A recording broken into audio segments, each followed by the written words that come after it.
What's up, everybody? It's Chris with Ninth Limb, the silent flute. I'm here about to give a handstanding lesson, and I was talking to one of my students on the way here.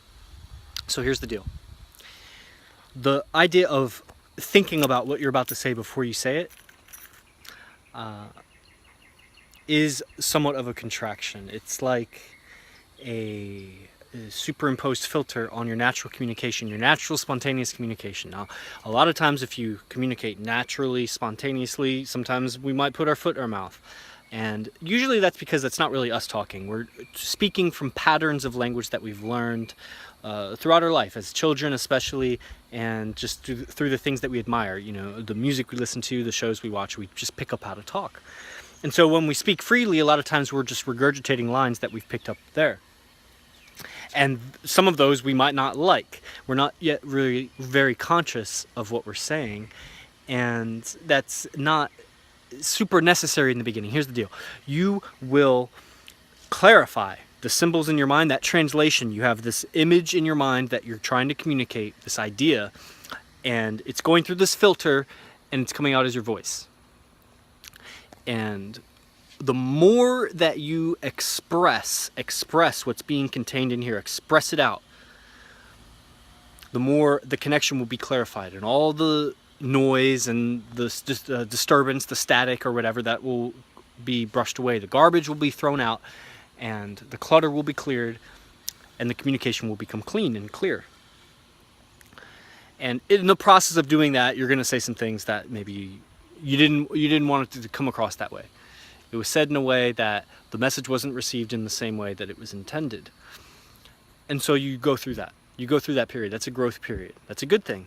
If you have good intentions, there's nothing to be ashamed of. And if they're really genuine people that you want in your life, they'll understand that you're improving your own ability to communicate. The contraction is filtering what we're wanting to say before we say it. Now, I do this if I need to communicate and I'm emotional. Normally, if I'm very emotional, if I feel I'm identifying with my emotions too much, then I won't speak, because the language available to me in certain emotions is not the language I want to be communicating. But if I had to communicate for whatever reason, then I would think twice. Then, but you would feel the contraction. You would feel me hold back what I was about to say. If I'm not very emotional, or if I'm from a very positive emotion, joyful, then just communicate.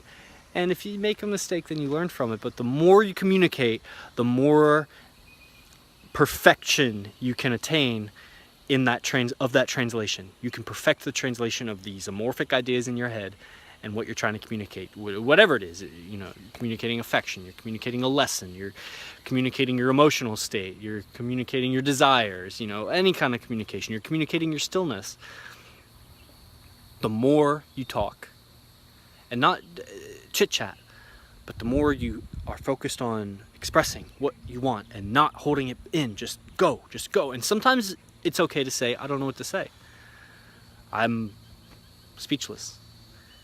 Which is obviously a paradox, because I just spoke and said I'm speechless. But even that, having that available to your mind as a thing that could be communicated, validates and it accurately represents your own mind. And that's how communication can be used for those ends, to validate your mind and to clarify. Okay, my lesson's here, so that's it for today. Definitely subscribe to the channel if you haven't yet. Namaste.